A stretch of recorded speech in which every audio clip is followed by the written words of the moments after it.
Good morning, everyone, and welcome. Good morning for the people that are in set time, for the people that are in Greek time or Eastern European time. Good evening.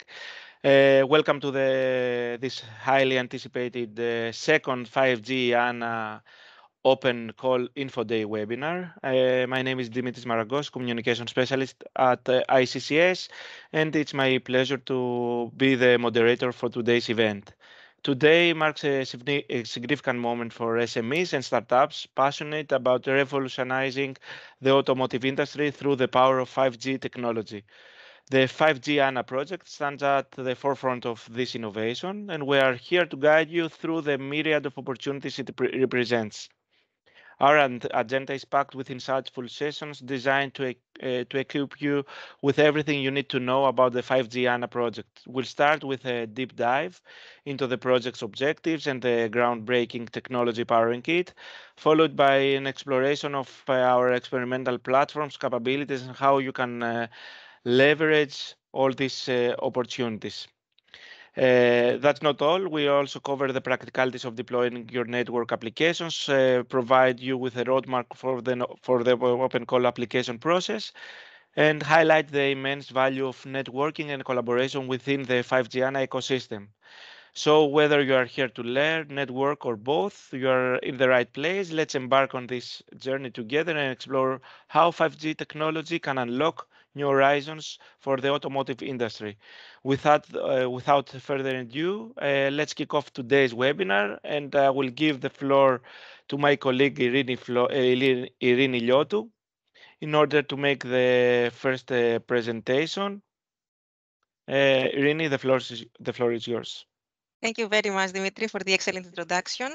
You really set the scene for the Info Day today.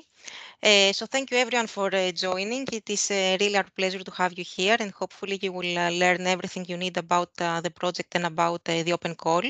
I am Irini Liotou, and I am a scientific project manager in ICCS, also serving as deputy project coordinator of the project. So probably you all know by now 5G ANA project. It is an ICT 41 project. It started in 2021 and it's going to be concluded in November this year. So we have a few more months left. The majority of the consortium consists of SMEs, and actually this signifies how important SMEs are for our project and for the scope and concept of the project. The main objectives of the project are four. The first one is to provide an automotive open experimental platform at the disposal of third parties. And when we refer to third parties, we mean any kind of external experimenters outside of the consortium that are willing and interested in getting acquainted with our platform, test beds and technologies. The second objective is to implement an open repository environment for network applications and virtual network functions. And the goal of these repositories is actually to give to the third parties access and tools that can help them design their own new and novel services. The third objective of the project is to implement and trial connected and automated driving use cases that validate the automotive open experimental platform. And finally, through all these three previous objectives, eventually to create new business opportunities and boost the market for startups and SMEs in the automotive vertical.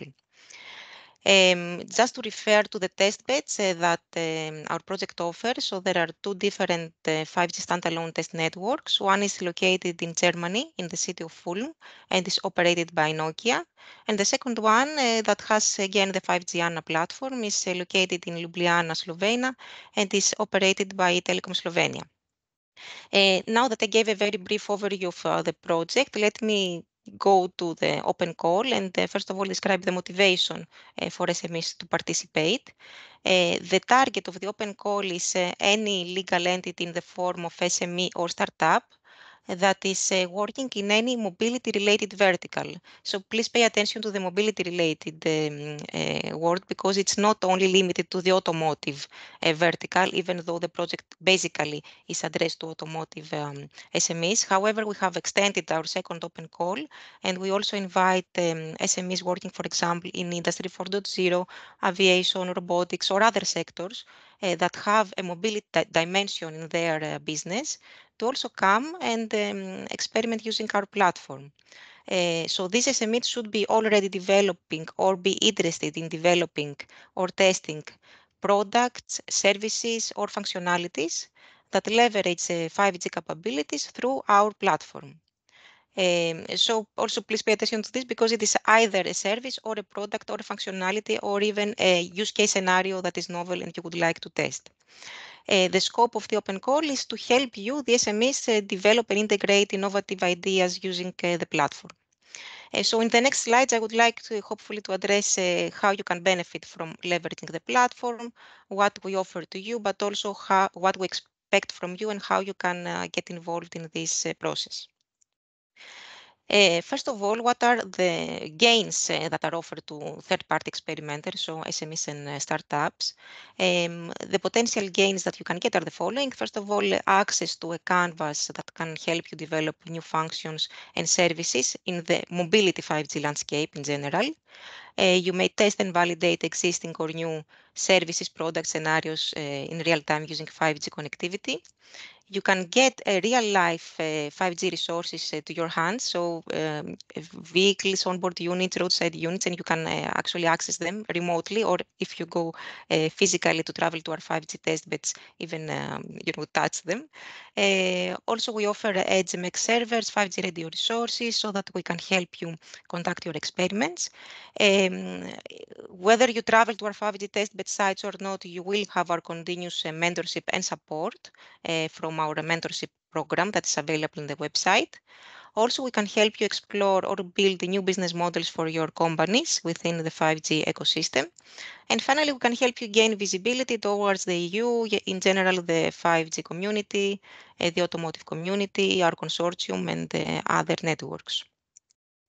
To be more specific, we offer to you both tools mechanisms as well as mentorship and support to realize your experiments using 5G connectivity. And I may repeat myself, but it's important to mention that when we say experiment, we mean service, products, or a new use case scenario that you can test, and then you can rightfully claim that you are 5G ready. The tools that we offer to you are access to the 5G ANA platform to deploy and test your services, a catalog of ready-to-use software functions that implement both network and application level functionalities. These are optional to use, but they are at your disposal. They are open to use, and you are, of course, encouraged to do so that you build a broader scenario than perhaps you originally anticipated in describing your application. Then you have the tools to prepare and onboard your own software functions on the platform. You have remote accessibility to the 5G resources, to the OBU and RSU resources, and you have the potential also to use real vehicles. If needed, and you have some machine learning oriented services, we can even support them. Then, in terms of support, you have a lot of material on the website, manuals, videos, webinars, and other published material, success stories. But also you have our continuous support in this through regular telcos, emails, of course, anything really you need, because this is also very important for our project to support you and help validate our platform in a more thorough way.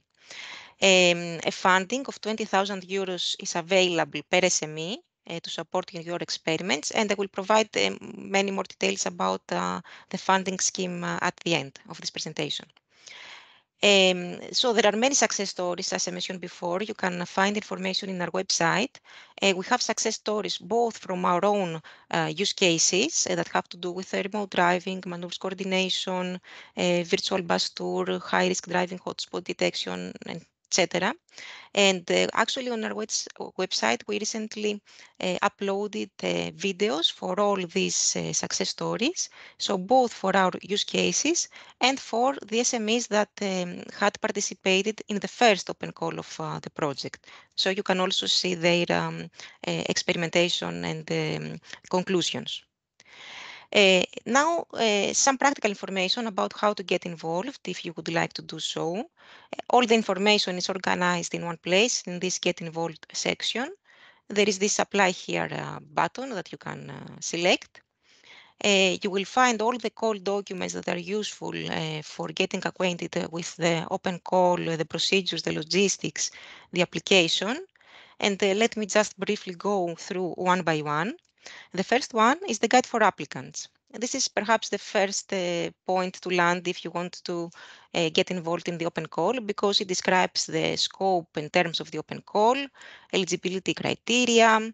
For example, also it describes the project in a high level so that you know the basics, some terminology, and then you have the procedure about how to apply.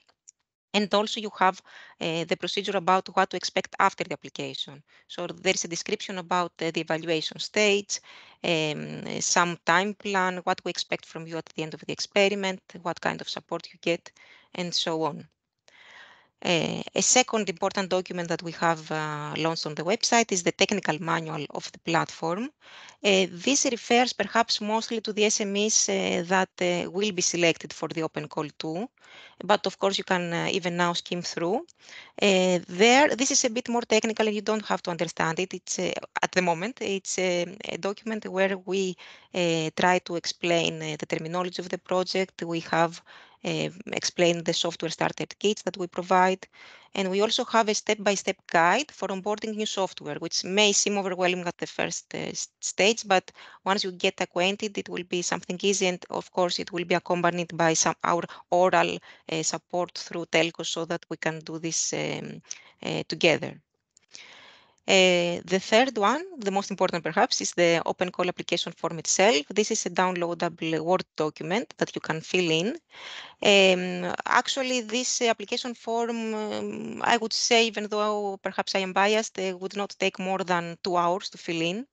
The information that is required for you to add is some general information about the applicant, so organization name, organization type, a description of the business, etc.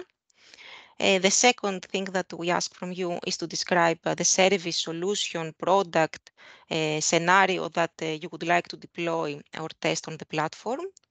And also to explain in more detail what is the experiment that you aspire to conduct. The third one is the previous experience with 5G technology, network applications, if any. This is not obligatory and is not evaluated in the sense that we expect from you to already have a significant experience with 5G. On the contrary, we would really like to help SMEs come to the 5G era through our help. The fourth one is the expectations that you have from the platform and from the test beds, most importantly. For example, in order to run your experiment, you may require specific data rate values or latency values that you may have an estimate of. And also, you may also add expectations about the required resources in terms of hardware or software, as far as you can describe them at the moment, roughly. And also important is to have some anticipated test bed allocation time. So basically how long you think this experiment would last. And finally, the expected impact is the anticipated leverage on the 5G ANA platform and the potential impact for your company.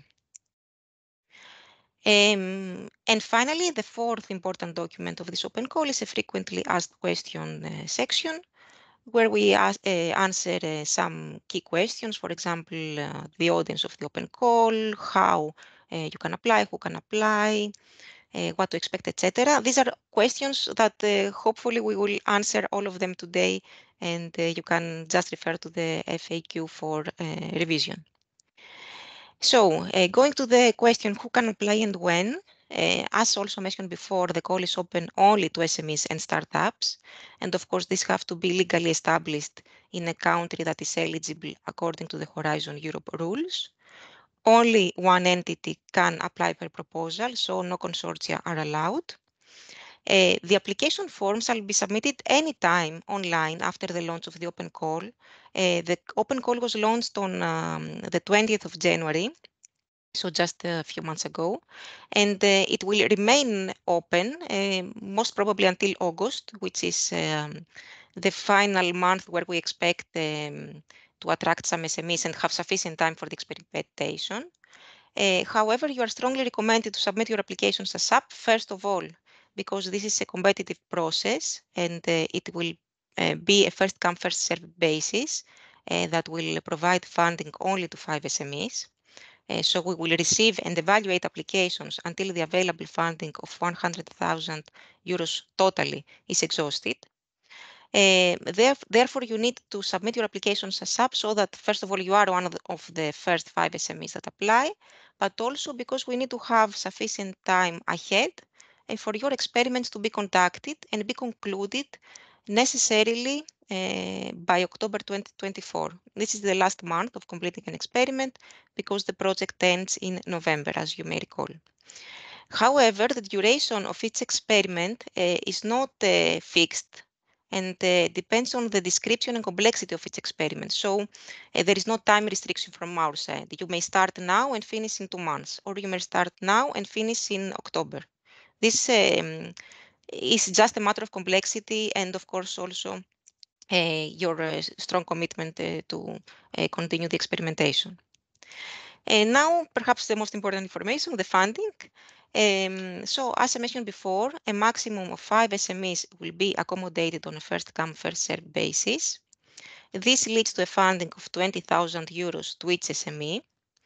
30% of the budget will be provided beforehand, so after an application has been accepted. And 70% of the funding, the rest, will be handed over at the end of the experiment. So this means that the experiment has been successfully conducted, the collaboration has been completed, the final report that we will request from you will be delivered, and some dissemination material that we will also ask from you, for example, a short video with some questions, like an interview, will be handed over to the project.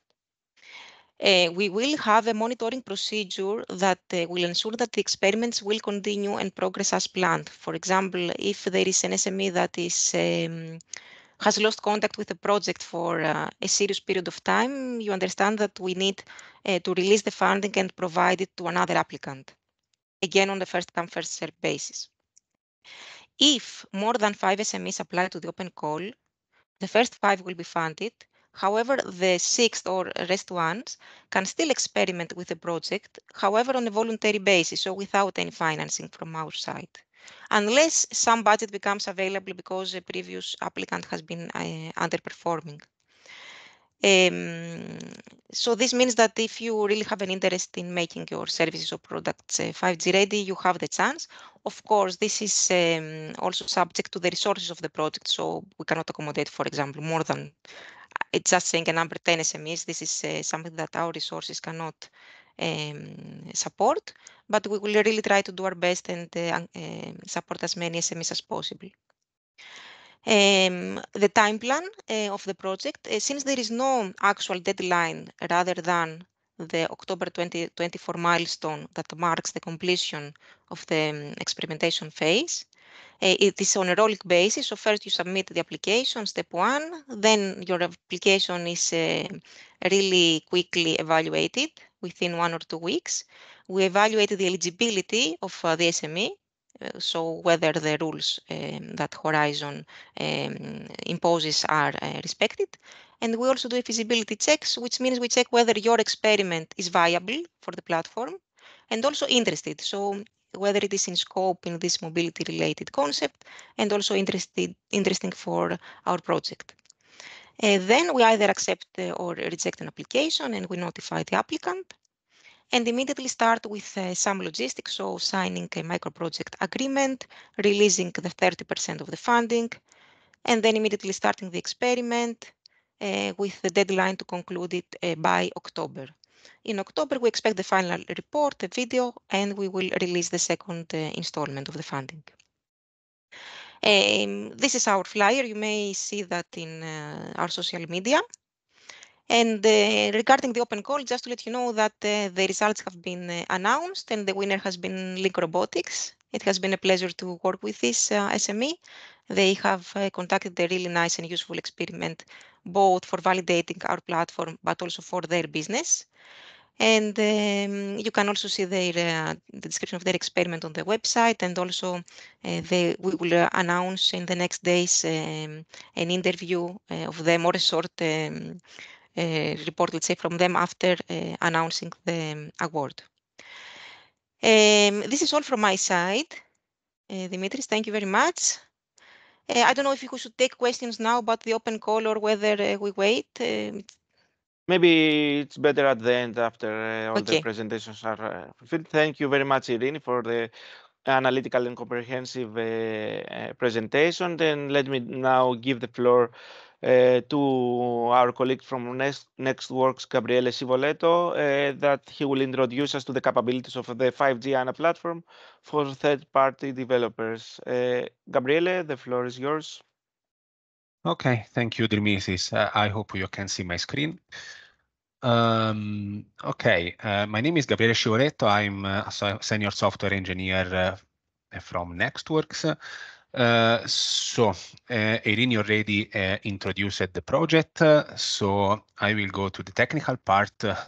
What are we going to see now is mainly what we can offer, what we can technically offer to you in order to conduct your experiment. So first of all, what is an atomic component? What is a network application, a vertical service?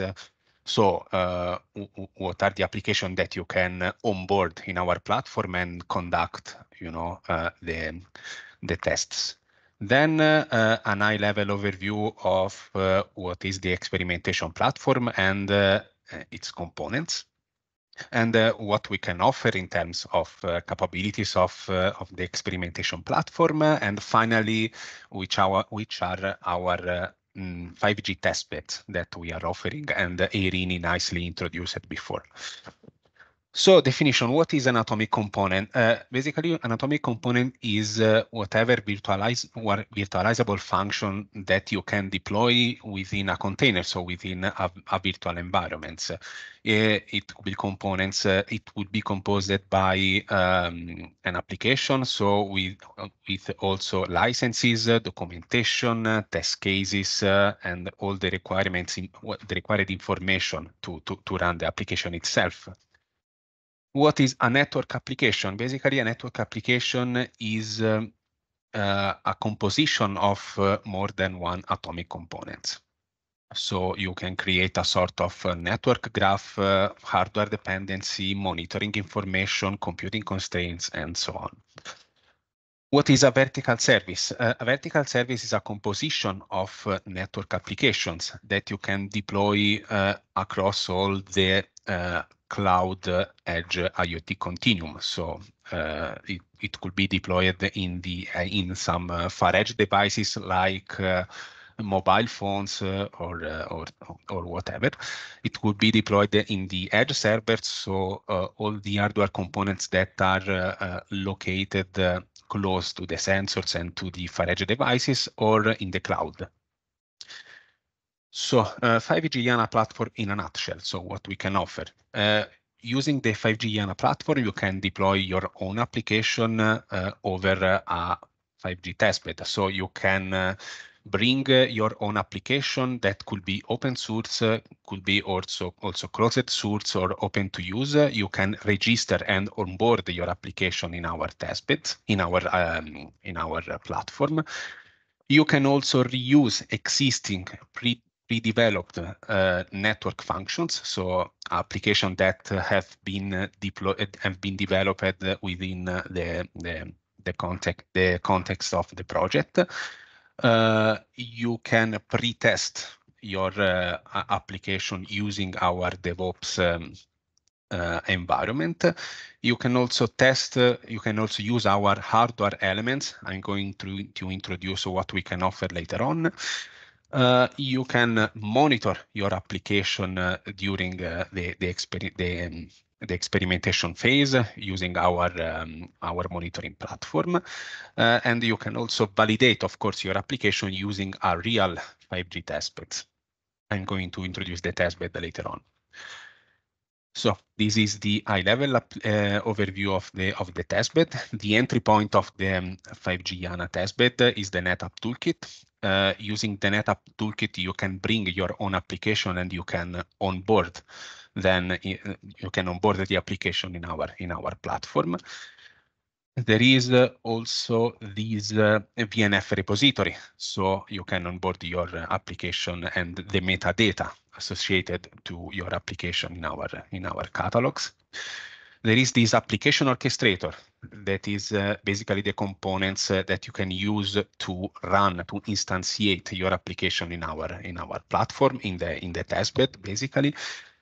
There is this slice manager and orchestration components that is used to basically manage the life cycle of the 5G network slices. So all the part of the platform that is in charge of associating your application with a network slice, so that we can control the quality of service of the running application. And we have also all the infrastructure, so the management and orchestration layer on top of the testbed, so that we can easily run your application in a virtualized environment that is composed by edge, far edge, and cloud hardware components. Along with the platform, we have also the monitoring and analytics part, composed also by a distributed machine learning layer, so that we can also run some AI ML workflows in the platform, and the distributed data collector, so that we can collect data from the different segments and from all the applications. Starting from the NetApp Toolkit, as I was saying before, you can bring your application that could be open source, so you can commit your code in our GitLab repository. And as soon as you commit, you push your code in our GitLab repository, there is this NetApp Toolkit where with a set of DevOps procedures, so a set of GitLab pipelines that manage all the life cycle of the DevOps application. So there is this automatical onboard deployment, requirement analysis, testing and build as soon as you commit your code. Once your application has been onboarded, you can combine using the NetApp Composer.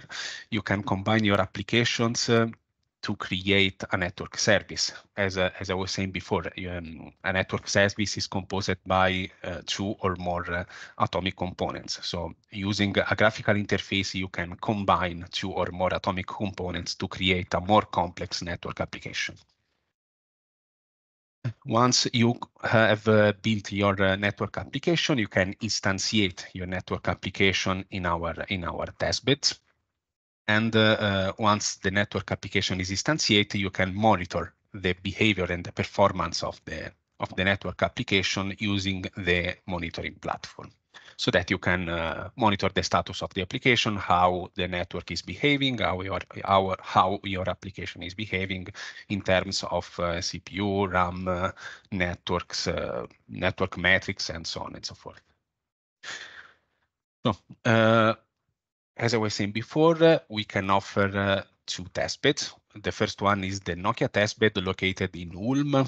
It is a 5G testbed. The characteristic of this testbed is that there is this latency that is less than 20 milliseconds. In uplink, we can offer more or less 10 megabits per second. In downlink, we can reach 100 megabits per second. There is this 2 kilometers cell range for the radio part. We can offer also a testing facility that is a wide parking for the trials. We can offer in the Nokia testbed 2 pre-defined network slices. One is the V2X network slices optimized for automotive application, and one eMBP network 5G network slice for application with an high throughput. Okay, Telekom Slovenia testbed is located in Ljubljana, Slovenia. We can offer a 5G standalone infrastructure. The radio access network is composed by these 3.5 gigahertz gigahertz frequency. Optionally, we can offer also 5G LTE radio access network. In terms of facility of the Telecom Slovenia testbed, you can also experiment your application using this indoor garage where the cells, the 5G cells radio access network are installed. But optionally, we can also configure the radio to perform the experiment in outside. In terms of hardware capabilities, we can also offer an onboard unit. So that is this ARM64 based hardware device with GPUs that you can use to instantiate your application. Then we have also pre-deployed and pre-onboarded some communication network function so that you can collect metrics like the location of the onboard unit and so on, so that you can onboard your application there using also these data that are constantly pushed from the onboard unit itself. Conclusion, we had a look on what you can do in using our platform, what is, how you can onboard your application and run your application in our platform, targeting our testbeds that we can offer in Nokia and in Telecom Slovenia. So thanks everybody. If you have any question, feel free to do it. Thank you, Gabriele. I think all the third-party applications developers that have followed our presentation, your presentation, got the information needed, and hopefully they will apply. Let us see. And of course, if you have any questions, you can address them either now or via our social media or our website. Unfortunately, we will have to skip the next presentation about the success stories because the presenter, Mr. Sinanis, was sick and he couldn't do the presentation. So in any case, I will open the floor for questions for our two speakers, for Irini and Gabriele. So either you can raise your hand or you can write on the chat your questions. I think we had one question when Irini was presenting. So it was from Austria. Hi from Austria. I can't discover that Austria are involved in IANA. Please let us know more about the possible participation from Austria SME. I think Irini has already replied, but if you could further clarify this issue, Irini. So I guess the question is whether Austria is an eligible country. Okay, to be honest, I don't recall by heart, and I don't want to give any wrong information. So we can look this up, and if you can perhaps write your email, or probably we have the email of the person who asked the question, we can send you a response. But if you are involved, either your SME or in general, organizations from Austria participating in Horizon Europe, it means that the country is eligible. But it's good to investigate since you raised this question. We have another question. Thank you, Irini. Question from Kostas Koutsopoulos from QTech. Do you accept freelancers? They are considered RSSMEs, if I'm not wrong. I think in the case of Greece, Mr. Koutsopoulos addressed this question. Irini? Yeah, another legal question, which unfortunately is not my expertise. But I can take this question because it really makes sense for Greek SMEs. We have this IKE, if I understand correctly the question.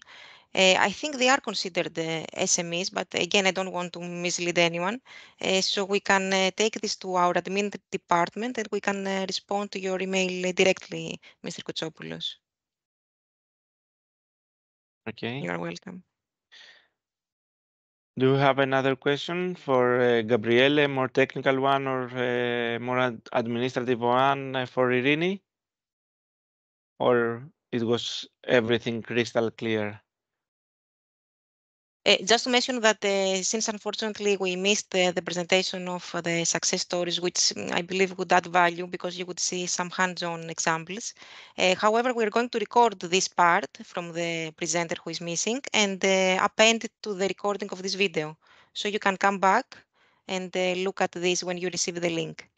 Yeah, And also in the next days, we will send an email about disseminating the info day with the link of the open call of the info day because we didn't do it beforehand, anticipating for today. Thank you, Irini. I was going to mention that, and of course you will find the recording with the extra presentation that now is missing, uploaded at our YouTube channel, and of course disseminated through our social media that I have already given the handles in the chat. You can follow us on Twitter and LinkedIn, and of course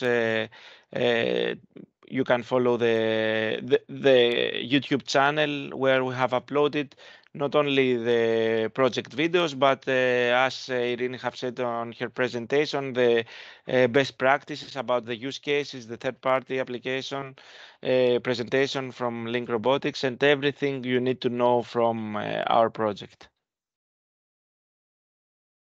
So I don't know if you do not have any further questions. Maybe Irini? Yeah, hopefully the procedure was clear. The key message is that you really have our support in this. This is something that the Commission puts a strong focus to 5G ANA to really help SMEs come into the 5G era. So it is not only our interest as a project, but also our duty to do so. And we really encourage you to apply. The anticipated effort from your side is not comparable, I would say, to other projects like SNS that you may be familiar with. The funding is less, we know, but we believe that the amount of effort required is, let's say, analogous to this. Thank you, Irini. And let me thank, sorry, you had, is there another question? Is there any 5G SDK for the OBUs? Gabriele? Okay, yeah, I can answer this. Basically, yes, we have an SDK. Basically, we have this GitLab instance that you can connect to onboard your code and basically easily run this automatic environment to onboard, pre-test, and run your application on top of an OBU. You can easily select OBU as a target node for running your application, and then this is basically transparent to the process because we are talking about virtual environments. So you can easily onboard your application first and then deploy your application on top of the OBUs. You can specify the requirements of your application, and if the requirements are compatible with the capabilities that are available on the OBU, the platform automatically deploy your application on the OBU, and you can run your application and monitor the performances of the application itself. Thank you, Gabriele. I hope Mr. Koutsopoulos is covered by your answer, but in any case, thank you, Mr. Koutsopoulos. In any case, you can get back to more questions, as I told you before. And I would like to thank you, Gabriele and Irini, for your excellent presentations. And of course, thank all of you for joining us. And I hope you have found these two presentations both informative and inspiring. And hopefully we will find your applications on our registry soon. So thank you again and see you soon. Bye-bye. Thank you, everybody. Thank you. Bye-bye.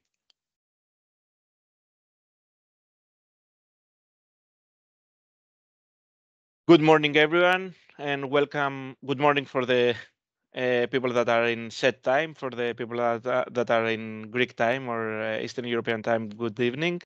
Welcome to this highly anticipated second 5G ANA Open Call Info Day webinar.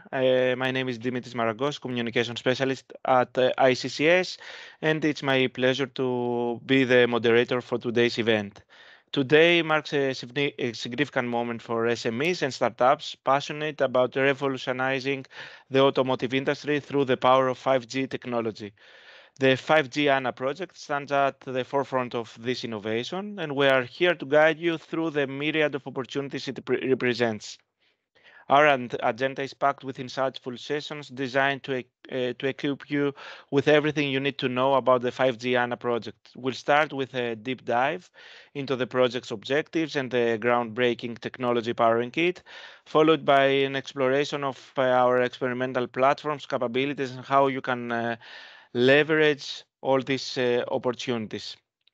That's not all. We also cover the practicalities of deploying your network applications, provide you with a roadmap for the open call application process, and highlight the immense value of networking and collaboration within the 5G ANA ecosystem. So whether you are here to learn, network, or both, you are in the right place. Let's embark on this journey together and explore how 5G technology can unlock new horizons for the automotive industry. Without further ado, let's kick off today's webinar, and I will give the floor to my colleague Irini Liotou in order to make the first presentation.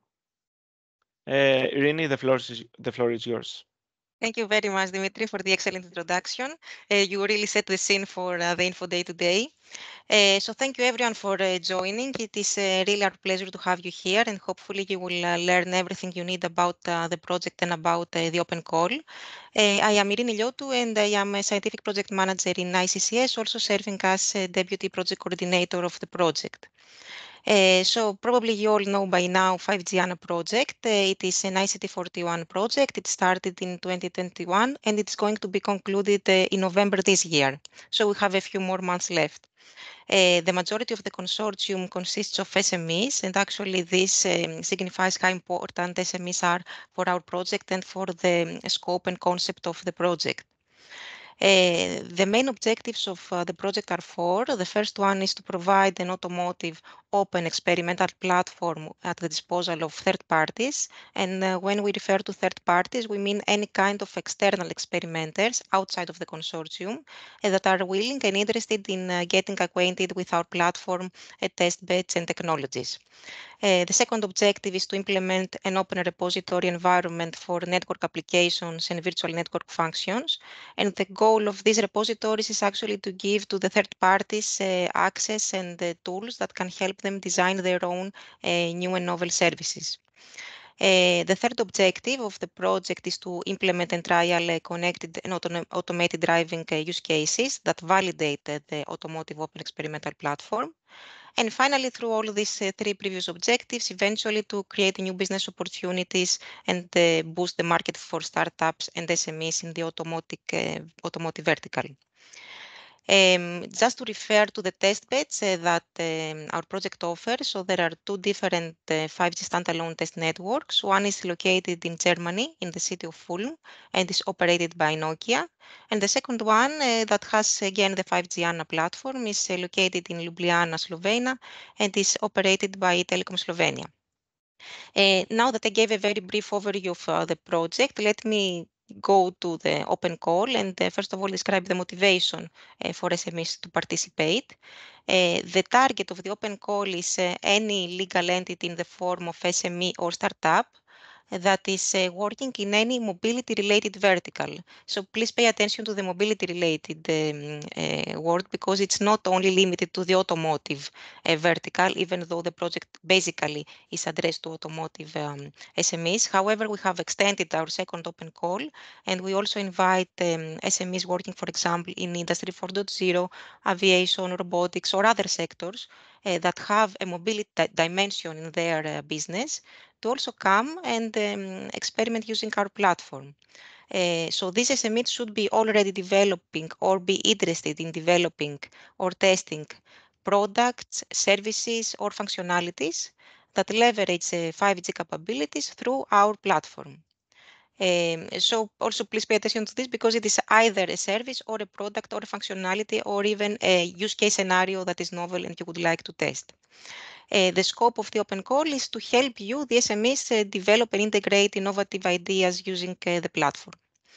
So in the next slides, I would like to hopefully to address how you can benefit from leveraging the platform, what we offer to you, but also what we expect from you and how you can get involved in this process. First of all, what are the gains that are offered to third-party experimenters, so SMEs and startups?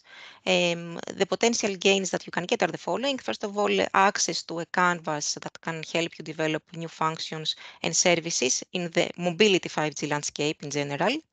You may test and validate existing or new services, product scenarios in real time using 5G connectivity. You can get real-life 5G resources to your hands, so vehicles, onboard units, roadside units, and you can actually access them remotely, or if you go physically to travel to our 5G test beds, even touch them.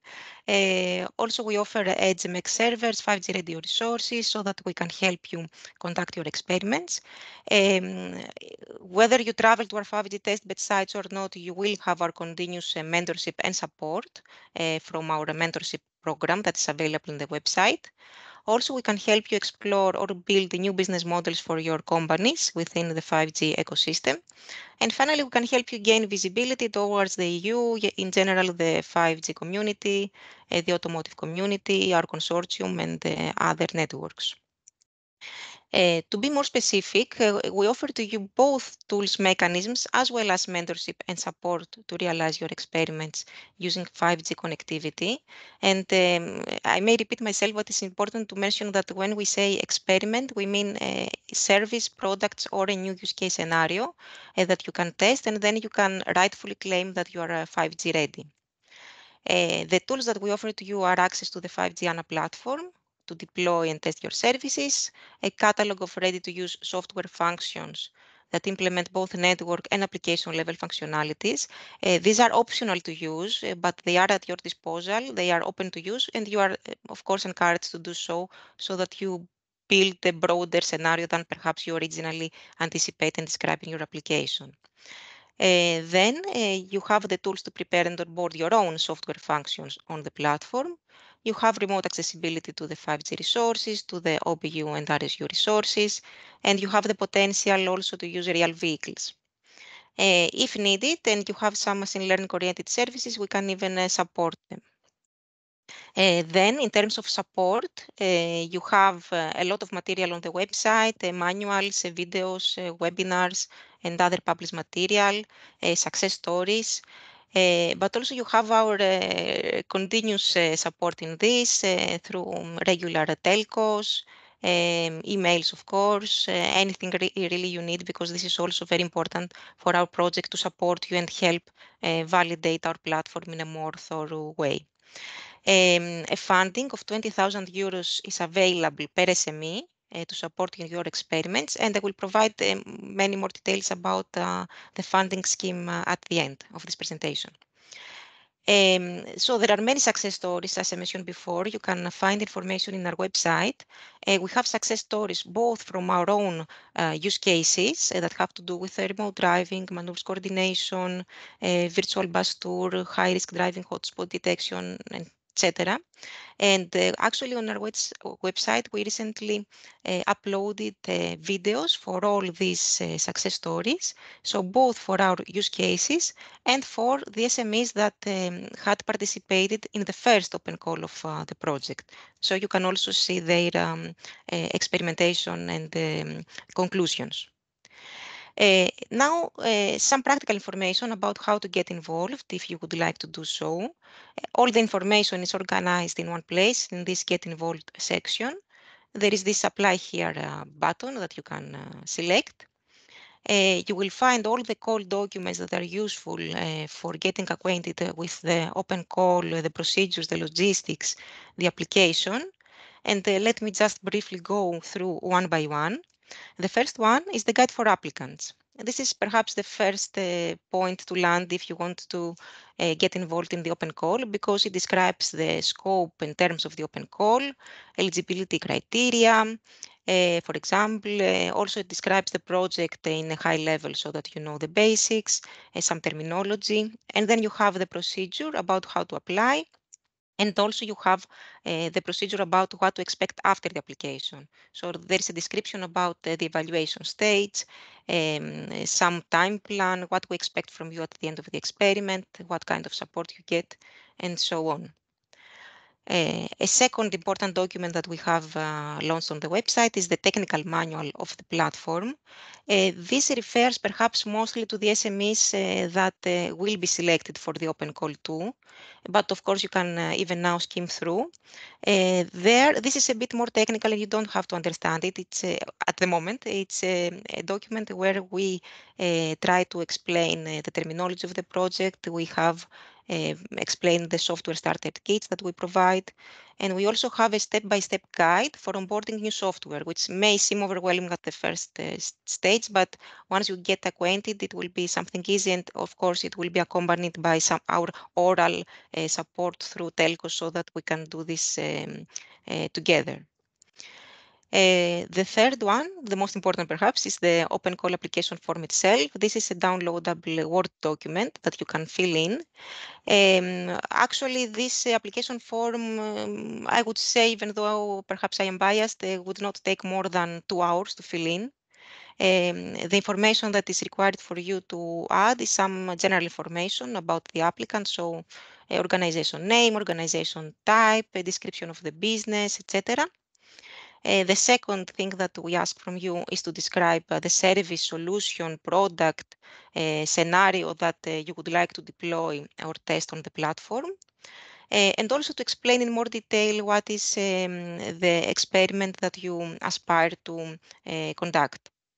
The third one is the previous experience with 5G technology, network applications, if any. This is not obligatory and is not evaluated in the sense that we expect from you to already have a significant experience with 5G. On the contrary, we would really like to help SMEs come to the 5G era through our help.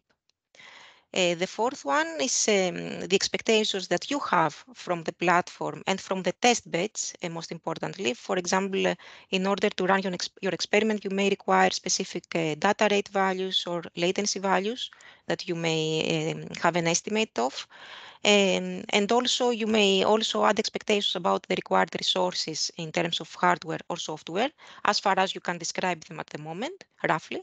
And also important is to have some anticipated test bed allocation time. So basically how long you think this experiment would last. And finally, the expected impact is the anticipated leverage on the 5G ANA platform and the potential impact for your company. And finally, the fourth important document of this open call is a frequently asked question section, where we answer some key questions. For example, the audience of the open call, how you can apply, who can apply, what to expect, etc. These are questions that hopefully we will answer all of them today, and you can just refer to the FAQ for revision. So going to the question, who can apply and when? As also mentioned before, the call is open only to SMEs and startups. And of course, these have to be legally established in a country that is eligible according to the Horizon Europe rules. Only one entity can apply per proposal, so no consortia are allowed. The application form shall be submitted anytime online after the launch of the open call. The open call was launched on the 20th of January. So just a few months ago, and it will remain open most probably until August, which is the final month where we expect to attract some SMEs and have sufficient time for the experimentation. However, you are strongly recommended to submit your applications ASAP, first of all, because this is a competitive process and it will be a first-come, first-served basis that will provide funding only to 5 SMEs. So we will receive and evaluate applications until the available funding of 100,000 euros totally is exhausted. Therefore, you need to submit your applications ASAP so that, first of all, you are one of the first 5 SMEs that apply, but also because we need to have sufficient time ahead for your experiments to be conducted and be concluded necessarily by October 2024. This is the last month of completing an experiment because the project ends in November, as you may recall. However, the duration of each experiment is not fixed and depends on the description and complexity of its experiment. So there is no time restriction from our side. You may start now and finish in 2 months, or you may start now and finish in October. This is just a matter of complexity and, of course, also your strong commitment to continue the experimentation. And now, perhaps the most important information, the funding. So as I mentioned before, a maximum of 5 SMEs will be accommodated on a first-come, first-served basis. This leads to a funding of 20,000 euros to each SME. 30% of the budget will be provided beforehand, so after an application has been accepted. And 70% of the funding, the rest, will be handed over at the end of the experiment. So this means that the experiment has been successfully conducted, the collaboration has been completed, the final report that we will request from you will be delivered, and some dissemination material that we will also ask from you, for example, a short video with some questions, like an interview, will be handed over to the project. We will have a monitoring procedure that will ensure that the experiments will continue and progress as planned. For example, if there is an SME that has lost contact with the project for a serious period of time, you understand that we need to release the funding and provide it to another applicant, again on the first-come, first-served basis. If more than 5 SMEs apply to the open call, the first 5 will be funded.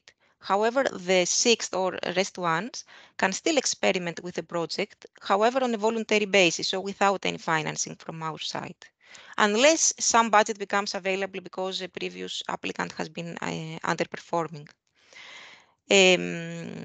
So this means that if you really have an interest in making your services or products 5G ready, you have the chance. Of course, this is also subject to the resources of the project. So we cannot accommodate, for example, more than, it's just saying a number 10 SMEs. This is something that our resources cannot support, but we will really try to do our best and support as many SMEs as possible. The time plan of the project, since there is no actual deadline rather than the October 2024 milestone that marks the completion of the experimentation phase, it is on a rolling basis. So first you submit the application, step 1, then your application is really quickly evaluated within 1 or 2 weeks. We evaluate the eligibility of the SME. So whether the rules that Horizon imposes are respected. And we also do feasibility checks, which means we check whether your experiment is viable for the platform and also interested. So whether it is in scope in this mobility-related concept and also interesting for our project. Then we either accept or reject an application and we notify the applicant, and immediately start with some logistics, so signing a micro-project agreement, releasing the 30% of the funding, and then immediately starting the experiment with the deadline to conclude it by October. In October, we expect the final report, the video, and we will release the second installment of the funding. This is our flyer. You may see that in our social media. And regarding the open call, just to let you know that the results have been announced and the winner has been Link Robotics. It has been a pleasure to work with this SME. They have conducted a really nice and useful experiment, both for validating our platform, but also for their business. And you can also see the description of their experiment on the website, and also we will announce in the next days an interview of them, or a short report, let's say, from them after announcing the award. This is all from my side. Dimitris, thank you very much. I don't know if we should take questions now about the open call or whether we wait.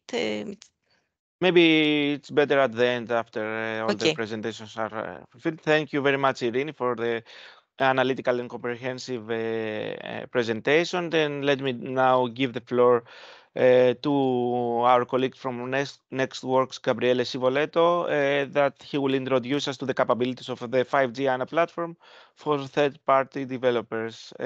Gabriele, the floor is yours. Okay, thank you, Dimitris. I hope you can see my screen. Okay, my name is Gabriele Scivoletto. I'm a senior software engineer from Nextworks. Eirini already introduced the project, so I will go to the technical part. What are we going to see now is mainly what we can offer, what we can technically offer to you in order to conduct your experiment. So first of all, what is an atomic component? What is a network application, a vertical service? What are the applications that you can onboard in our platform and conduct, the tests? Then an high-level overview of what is the experimentation platform and its components, and what we can offer in terms of capabilities of the experimentation platform, and finally, which are our 5G testbeds that we are offering, and Eirini nicely introduced it before. So definition, what is an atomic component? Basically, an atomic component is whatever virtualizable function that you can deploy within a container, so within a virtual environment. It could be components, it would be composed by an application, so with also licenses, documentation, test cases, and all the requirements, the required information to run the application itself. What is a network application? Basically, a network application is a composition of more than one atomic component. So you can create a sort of network graph, hardware dependency, monitoring information, computing constraints, and so on. What is a vertical service? A vertical service is a composition of network applications that you can deploy across all the cloud edge IoT continuum. So it could be deployed in some far edge devices like mobile phones or whatever. It could be deployed in the edge servers, so all the hardware components that are located close to the sensors and to the far edge devices, or in the cloud. So 5G YANA platform in a nutshell. So what we can offer.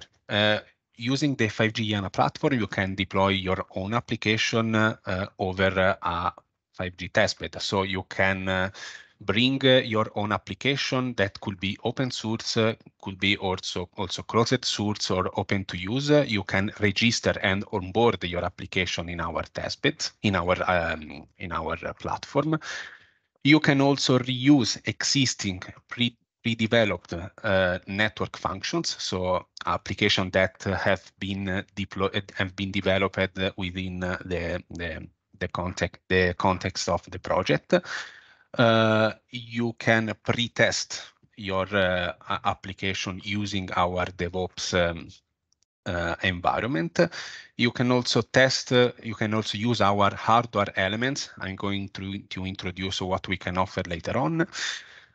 You can monitor your application during the experimentation phase using our monitoring platform. And you can also validate, of course, your application using a real 5G testbed. I'm going to introduce the testbed later on. So this is the high-level overview of the testbed. The entry point of the 5G YANA testbed is the NetApp Toolkit. Using the NetApp Toolkit, you can bring your own application and you can onboard. Then you can onboard the application in our platform. There is also this VNF repository, so you can onboard your application and the metadata associated to your application in our catalogs. There is this application orchestrator that is basically the components that you can use to run, to instantiate your application in our platform, in the testbed, basically. There is this slice manager and orchestration components that is used to basically manage the life cycle of the 5G network slices. So all the part of the platform that is in charge of associating your application with a a network slice so that we can control the quality of service of the running application. And we have also all the infrastructure, so the management and orchestration layer on top of the testbed, so that we can easily run your application in a virtualized environment that is composed by edge, far edge, and cloud hardware components. Along with the platform, we have also the monitoring and analytics part, composed also by a distributed machine learning layer, so that we can also run some AI ML workflows in the platform, and the distributed data collector, so that we can collect data from the different segments and from all the applications. Starting from the NetApp Toolkit, as I was saying before, you can bring your application that could be open source, so you can commit your code in our GitLab repository. And as soon as you commit, you push your code in our GitLab repository, there is this NetApp Toolkit where with a set of DevOps procedures, so a set of GitLab pipelines that manage all the life cycle of the DevOps application. So there is this automatical onboard deployment, requirement analysis, testing and build as soon as you commit your code. Once your application has been onboarded, you can combine using the NetApp Composer. You can combine your applications to create a network service. As I was saying before, a network service is composed by 2 or more atomic components. So using a graphical interface, you can combine 2 or more atomic components to create a more complex network application. Once you have built your network application, you can instantiate your network application in our testbeds. And once the network application is instantiated, you can monitor the behavior and the performance of the network application using the monitoring platform, so that you can monitor the status of the application, how the network is behaving, how your application is behaving in terms of CPU, RAM, networks, network metrics, and so on and so forth. So, as I was saying before, we can offer 2 testbeds. The first one is the Nokia testbed located in Ulm. It is a 5G testbed. The characteristic of this testbed is that there is this latency that is less than 20 milliseconds. In uplink, we can offer more or less 10 megabits per second. In downlink, we can reach 100 megabits per second. There is this 2 kilometers cell range for the radio part. We can offer also a testing facility that is a wide parking for the trials. We can offer in the Nokia testbed 2 pre-defined network slices. One is the V2X network slices optimized for automotive application, and one eMBP network 5G network slice for application with an high throughput. Okay, Telekom Slovenia testbed is located in Ljubljana, Slovenia. We can offer a 5G standalone infrastructure. The radio access network is composed by these 3.5 gigahertz frequency. Optionally, we can offer also 5G LTE radio access network. In terms of facility of the Telekom Slovenia testbed, you can also experiment your application using this indoor garage, where the cells, the 5G cells radio access network are installed. But optionally, we can also configure the radio to perform the experiment in outside. In terms of hardware capabilities, we can also offer an onboard unit. So that is this ARM64 based hardware device with GPUs that you can use to instantiate your application.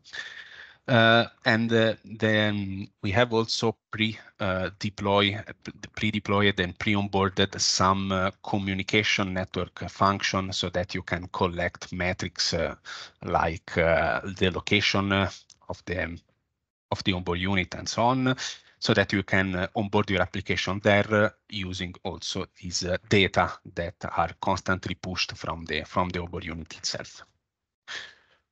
Conclusion: we had a look on what you can do in using our platform. What is how you can onboard your application and run your application in our platform, targeting our testbeds that we can offer in Nokia and in Telekom Slovenia.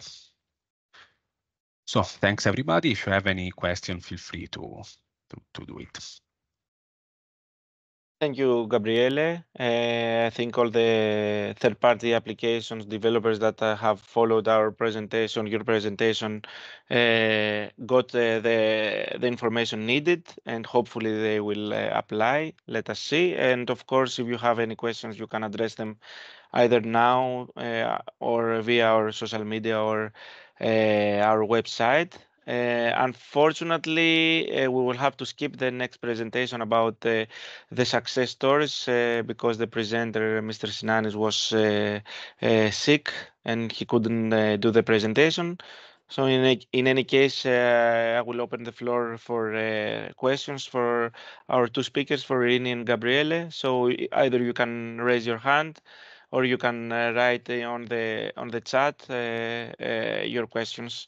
I think we had one question when Irini was presenting. So it was from Austria. Hi from Austria. I can't discover that Austria are involved in IANA. Please let us know more about the possible participation from Austria SME. I think Irini has already replied, but if you could further clarify this issue, Irini. So I guess the question is whether Austria is an eligible country. Okay, to be honest, I don't recall by heart, and I don't want to give any wrong information. So we can look this up, and if you can perhaps write your email, or probably we have the email of the person who asked the question, we can send you a response. But if you are involved, either your SME or in general, organizations from Austria participating in Horizon Europe, it means that the country is eligible. But it's good to investigate since you raised this question. We have another question. Thank you, Irini. Question from Kostas Koutsopoulos from QTech. Do you accept freelancers? They are considered RSSMEs, if I'm not wrong. I think in the case of Greece, Mr. Koutsopoulos addressed this question. Irini? Yeah, another legal question, which unfortunately is not my expertise. But I can take this question because it really makes sense for Greek SMEs. We have this IKE, if I understand correctly the question. I think they are considered SMEs, but again, I don't want to mislead anyone. So we can take this to our admin department and we can respond to your email directly, Mr. Koutsopoulos. Okay. You are welcome. Do you have another question for Gabriele, more technical one or more administrative one for Irini? Or it was everything crystal clear? Just to mention that since unfortunately we missed the presentation of the success stories, which I believe would add value because you would see some hands-on examples. However, we're going to record this part from the presenter who is missing and append it to the recording of this video. So you can come back and look at this when you receive the link. Yeah, and also in the next days, we will send an email about disseminating the info day with the link of the open call of the info day because we didn't do it beforehand, anticipating for today. Thank you, Irini. I was going to mention that, and of course, you will find the recording with the extra presentation that now is missing, uploaded at our YouTube channel, and of course, disseminated through our social media. That I have already given the handles in the chat. You can follow us on Twitter and LinkedIn, and of course. You can follow the YouTube channel where we have uploaded not only the project videos, but as Irini have said on her presentation, the best practices about the use cases, the third-party application presentation from Link Robotics, and everything you need to know from our project. So I don't know if you do not have any further questions. Maybe Irini? Yeah, hopefully the procedure was clear. The key message is that you really have our support in this. This is something that the Commission puts a strong focus to 5G ANA to really help SMEs come into the 5G era.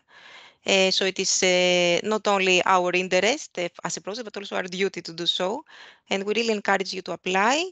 The anticipated effort from your side is not comparable, I would say, to other projects like SNS that you may be familiar with. The funding is less, we know, but we believe that the amount of effort required is, let's say, analogous to this. Thank you, Irini. And let me thank. Sorry, we had. Is there another question? Is there any 5G SDK for the OBUs? Gabriele? Okay, yeah, I can answer this. Basically, yes, we have an SDK. Basically, we have this GitLab instance that you can connect to onboard your code and basically easily run this automatic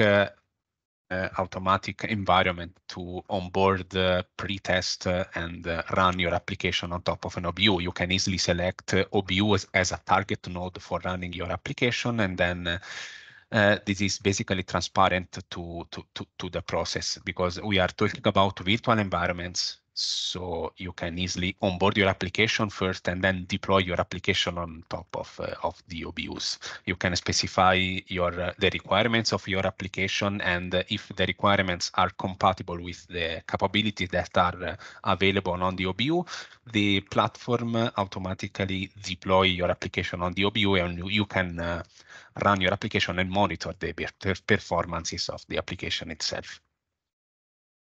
Thank you, Gabriele. I hope Mr. Kutsopoulos is covered by your answer, but in any case, thank you, Mr. Kutsopoulos. In any case, you can get back to more questions, as I told you before.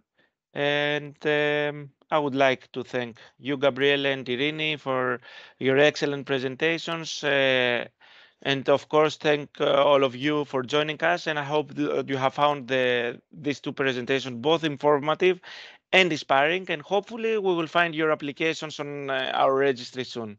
So thank you again, and see you soon. Bye-bye. Thank you, everybody. Thank you. Bye-bye. Next is the deployment of 5Com, use case 1. 5Com is part of 5G ANA's consortium and responsible for use case 1, remote driving. Use case 1's main objective is to provide remote driving services to vehicles connected through 5G and controlled via teleoperation platform. Their other objective is to reduce latency and improve reliability of the teledriving platform, to improve scalability of the developed service, and to expand 5Com's business and portfolio in the automotive vertical. Now, during their validation activities, 5Com followed many steps in order to be able to validate their service chain. The final of those steps is to bring the vehicle and their hardware to Nokia's testbed in Ulm, Germany. So, the vehicle is composed by LiDAR and front and rear cameras connected to an OBU, which is also a 5G modem. Inside the Nokia's van, we see the driver's cockpit, which is composed of a steering wheel and pedals, the driver's PC, and the 5G modem. Okay, let's go over use case 1, service chain. Use case 1 service chain has atomic components deployed on the OBU and on the MEC. The whole idea of this is to offload the task of object detection to the edge. So by following the data flow, we have 2 points of input: the sensor and the rear and front cameras, and the actions of the user, of the driver. Okay, the footage of the rear camera and of the front camera are provided to a video encoder and sender, which retransmits the footage to specific AFs, to specific NFs on the edge. NF2 performs object detection with deep learning and also generates warnings about the elements around the vehicle. NF3 is a video sender which decodes and retransmits all the footage to the HMI. Now, NF2 performs the detection and also adds the bounding boxes and of the detected objects, and provides them to NF3, and also outputs the object detection data to AF1. AF1 performs the object detection, so it gathers input from the sensor, from the LiDAR, and from the camera object detection output, and then fuses this data and provides the position and distance of the different obstacles to NF4. On the other hand, NF3 provides the footage to NF5, which is what actually the driver is viewing. So this is a web server which provides the graphical user interface to the driver. Now the driver here drives the vehicle, and all the commands are sent to NF4, and from there to the vehicle. And this way the vehicle is controlled. During the first phase, because in 5GANA we have 2 validation phases, cycle A and cycle B. During cycle A, which has been concluded, AF1 was not used. And also, however, this AF will be included in cycle B deployment, as well as VR functionality in a 360 environment. Use case 1 performed the validation test during cycle A validation phase of 5GANA. They brought their team to Ulm, Germany, in Nokia's 5G standalone testbed, and together with all the hardware. So for the validation tests, the location that was chosen is the parking lot of Nokia, which has 5G coverage, and that the vehicle and the equipment that represents the driver's cockpit was located in 5G in Nokia's van. They were both deployed on the testbed. Now, this requires to validate this use case, a series of steps had to be completed. This begins with the connectivity tests of the hardware, which is actually the 5G modem connectivity, the OBU and HMI, and ping from each component to see if there is adequate connectivity. The next step is to validate the application itself. The first step of this is to onboard the atomic components through the 5G Composer GUI. So all the atomic components are onboarded, and we see that they are up and running. Now, next step is to validate the connectivity of each onboard component. This means that in between each onboarded component, we see if it has connectivity and the input to the next component is actually there. Finally, the final step is to validate the service chain as a whole. This requires 3 things. One is to the edge to be able to receive raw video from the vehicle. Then the HMI needs to be able to receive the processed video and sensor information. And finally, the HMI should be able to send control commands to the vehicle, as we saw from the service chain description before. So this happened in 2 phases. One is the manual deployment, and the other is the automatic deployment. For the field validation to be successful, a lot of back and forth had to take place between Nokia and 5Com. During this procedure, 5Com sent the hardware equipment to Nokia in order to validate the connectivity to the 5G testbed. Once the connectivity was validated, 5Com performed the field validation there. So the field validation for cycle A was successful. During that, measurements were taken, which are used in order to calculate the KPIs, the defined KPIs for use case 1. Now, From these KPIs, round trip time latency measurements are the most important for this use case, as low latency is an essential factor in remote driving communications. The round trip time latency that was measured using a ping to the vehicle from the driver's cockpit. The recorded latency is quite stable with an average of 28.8 ms, while the max round trip time recorded was 55 ms. Here we can see the actual driver to vehicle latency that was recorded. Finally, this is very important as cloud environments cannot always guarantee low latency, which could worsen the driver's experience and reaction time to hazardous events or even severely decrease driving safety. Okay. Moreover, the uplink and downlink throughput values were calculated. As we have video streaming going on here, the uplink and downlink are very important as well. So the average throughput obtained between the remote driver and the 5G edge server was performed using iPerf, and the actual value was 19.9 Mbps.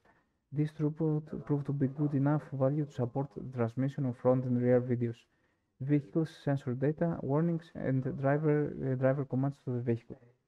Moreover, end-to-end latency measurements were calculated. This latency was measured using video frame timestamps, resulting in an average value of 200 to 250 ms.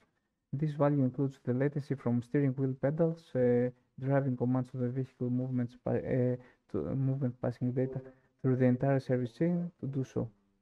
This latency resulted in an acceptable value to the driver to have full control of the vehicle and good reaction time. This concludes the use case 1 success story. Finally, it's O7, use case 5 success story. O7 is part of 5Giana's consortium as use case 5, which is a parking circulation and high-risk driving hotspot detection use case. O7 has developed a road safety vehicle-to-network system that's able to detect aggressive and distracted driving. Aggressive driving is the detection of harsh events like harsh braking, harsh acceleration, and speedings, as well as distracted driving, which is the detection of mobile use, whether the driver is using their phone while driving, etc. After detecting those events, it transmits warning notifications on the road risk level to other vehicles. This is CAM, CPMs, etc. Moreover, it identifies high-risk hotspots on the road by aggregating all the detections, and finally, it performs correction to the vehicle's trajectory. Now, use case 5 has been validated in 5Giana's Nokia's testbed in Ulm, Germany for cycle validation period of 5Giana. So let's take a look to O7 service chain. The input is the input data from the phone, which is gyroscope, compass, acceleration data, and also the OBU input data, which is RTK level geolocation data. Okay. Initially, we have the position time service, which is the OBU localization service that provides the OBU input data. Then this data is provided to the hazardous driving behavior detection AF, which does a detection of hazardous events like harsh braking, harsh acceleration, etc. by fusing the input data. The vehicle trajectory prediction, which performs inference of a trajectory prediction using a machine learning model. The hazardous event receiver and display, which generates and provides user-specific notifications.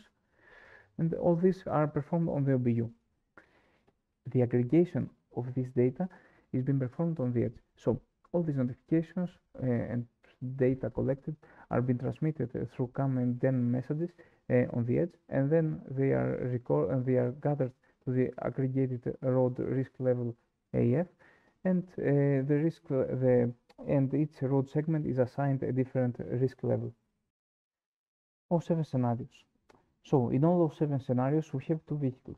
Now, one vehicle can be real and the other a virtual OBU. This is supported by 5Giana's testbed.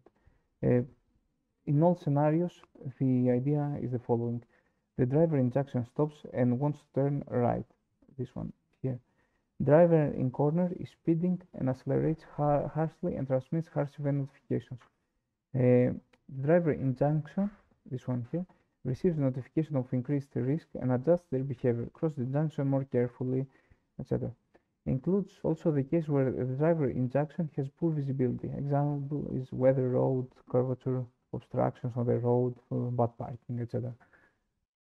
In total, 7 tests were performed for the validation purposes of use case 5 using a vehicle, both with the utilization of 2 connected vehicles, OBUs, and with the utilization of virtual OBUs. In all cases, except for test case 6, the output is evaluated as a receival of an attention risk event. It's very important to note that the remote testing is done using virtual OBUs, and this isn't a lot the deployment of use case 5. So, test case 1 is harsh acceleration and harsh braking events. In this case, the other car is facing north in this road. That means that they are both facing the same way.